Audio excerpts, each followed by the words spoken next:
Iya, KPK membantah telah memanggil Nikita Mirzani atas laporannya, pengaduannya kepada KPK atas dugaan adanya tindak pidana penyuapan.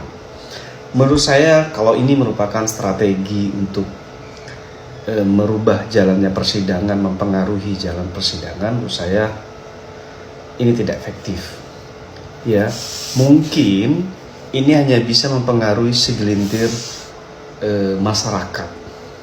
Akan tetapi justru menurut saya ini jadi bumerang ketika fakta yang diucapkan ini jadi tidak benar.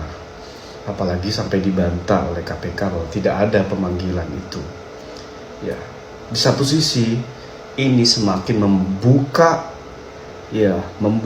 ruang, memberi batas yang sangat tegas, ya, face to face dengan jaksa, memberikan bendera perang kepada jaksa, dan ini menurut saya strategi yang blunder, ya, karena jaksa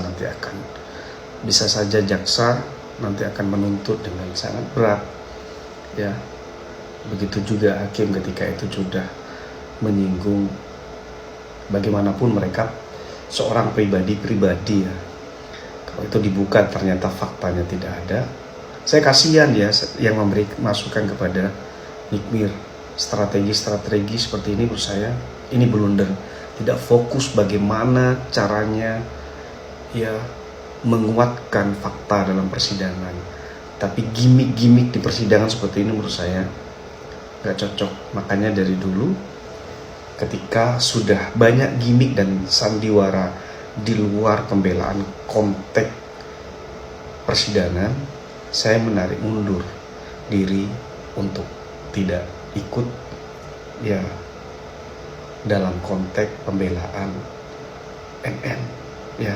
Makanya menurut saya, saran saya kepada Nikmir, siapapun yang memberi masukan, tolong ditelaah, fokuslah pada kasus hukummu, ya, agar bisa lepas dari tuntutan. Ya, bagaimanapun ini berat, ya, karena sangat buktinya sangat jelas dan terang, ya. Jadi jangan lakukan gimmick dan blunder lagi menurut saya.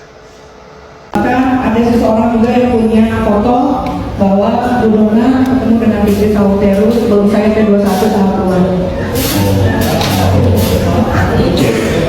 Ini nggak tahu nanti kalau. Ya, oke. Jadi itu ya.